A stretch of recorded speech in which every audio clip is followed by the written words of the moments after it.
Fir-riflessjoni tagħna llum xtaqt li nirriflettu ftit dwar l-irwol li kull wieħed waħda minna jista' jkollna fejn tidħol il-ħidma tal-evanġelizzazzjoni. L-evanġelizzazzjoni eżistijej x'inhija? Bi ftit kliem nistgħu nużaw fraż li kienet tħobb tuża Madre Teresa.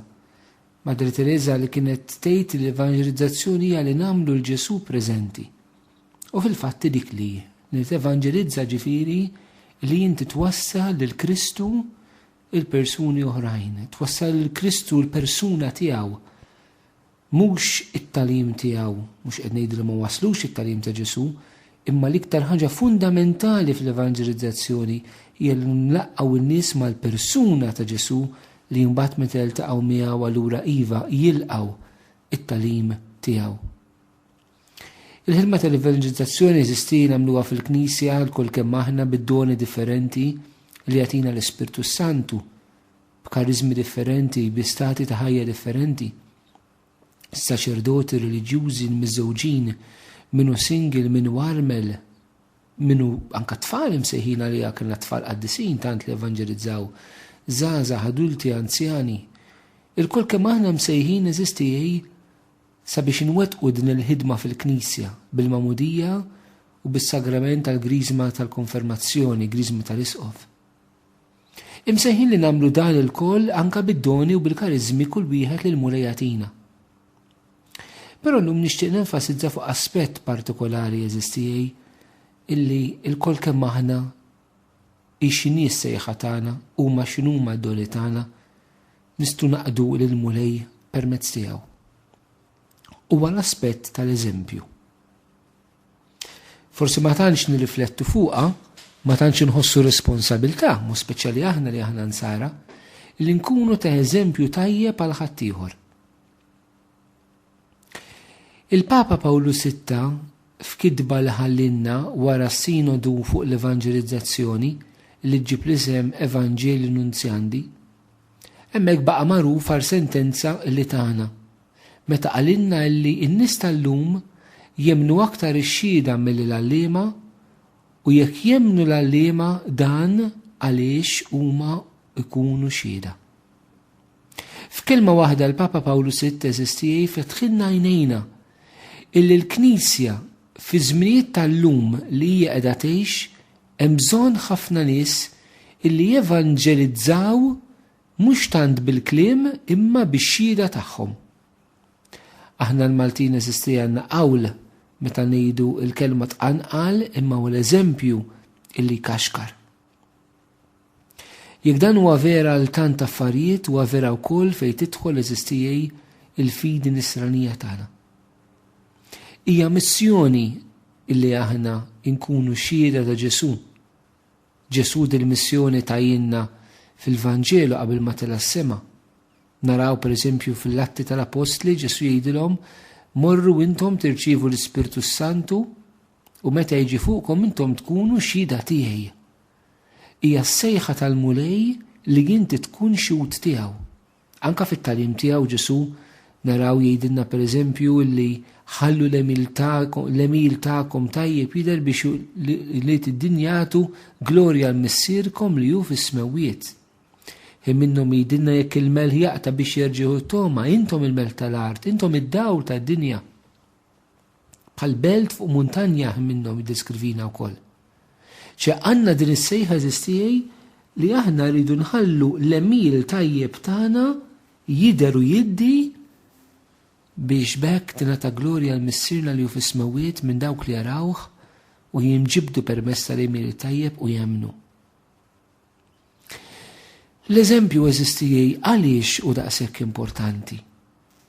Mhux importanti għaliex jekk l-eżempju jikkontradixxi l-kliem allura ngħidu li aħna ipokriti. Ċertament dik tista' tkun periklu li meta nipritkaw mod u nagħmlu mod ieħor allura il-messaġġ tagħna ma jibqax rilevanti dak li jkun ma jagħtix kasu.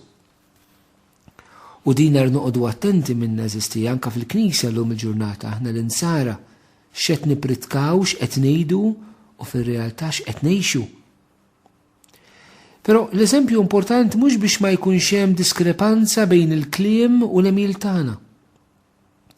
L-eżempju huwa importanti fil-missjoni tagħna ta' evanġelizzazzjoni għaliex l-eżempju jagħmilha biċ-ċar illi dak li Ġesu qiegħed iseħħ. Dak li Ġesu wedna qiegħed iseħħ. Jagħmilha biċ-ċar illi hu possibbli li tgħix il-Vanġelu. Maħniex nitkellmu u nippritkaw dwar idejat, ideali, xewqat sbieħ, aspirazzjonijiet, forsi kieku kemm tkun ħaġa sabiħa, le. Meta hemm l-eżempju maħniex nitkellmu minn teorija, qegħdin nitkellmu minn realtà. U għalhekk eżistijej l-eżempju għandu l-qawwa kbira illi jiġbed tant nies.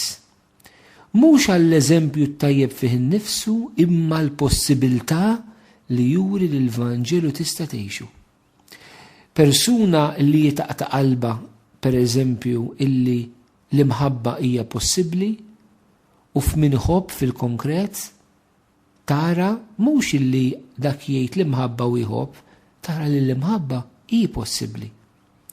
U allura eżistijej l-eżempju fil-ħajja tagħna jibda jsir tama u ispirazzjoni għal ħaddieħor.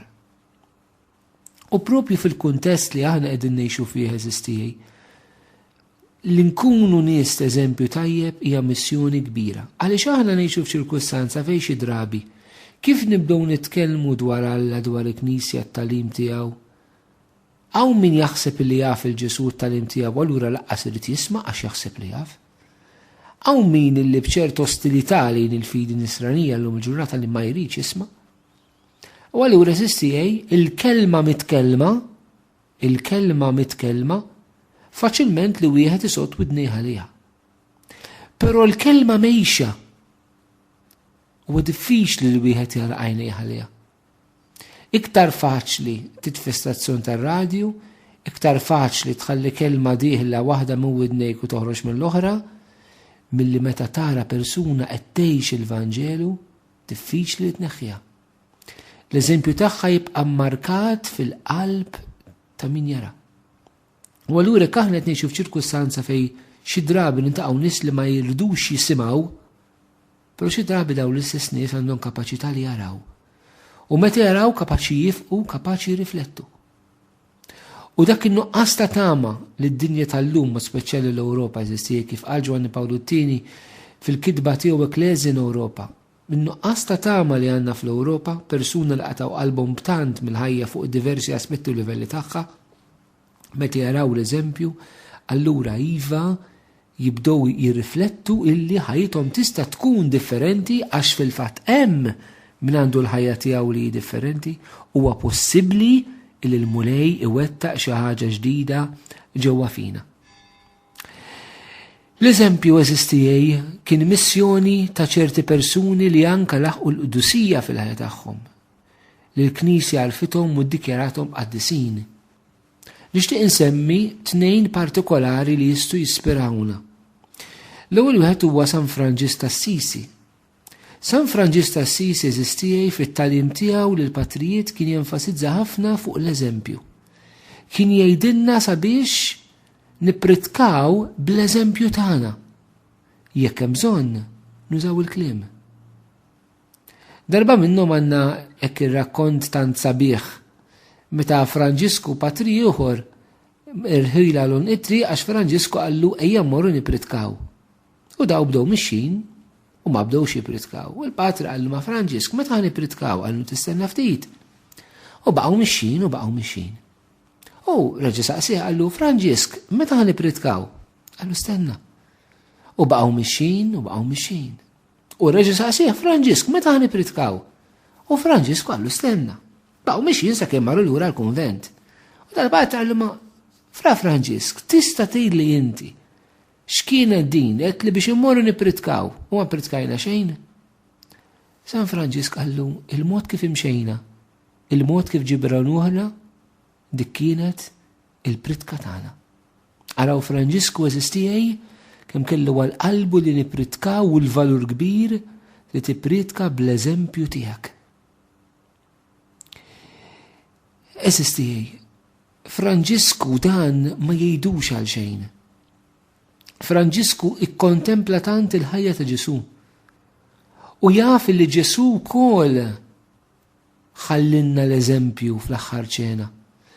Ġesu eżistijaj ħallinna eżempju ċar fl-aħħar ċena, meta huwa refa il-fardal qaflu ma' qaddu u ħasal saqajn l-apostli. Kif għamiltien hekk għamlu intom il-xurxin. Il-mulej kienu li tana l-ewwel eżempju ta' x'ġifieri taqdi. Mallimniex dwar il-qadi, immurina kif naqdu. Kienu ta' eżempju għalina u qed nitkellmu mill-liben ta' Alla, maħbubin tiegħi, li xir l-eżempju għalina għal kull bniedem. Ġesu liben ta' Alla bin Marija.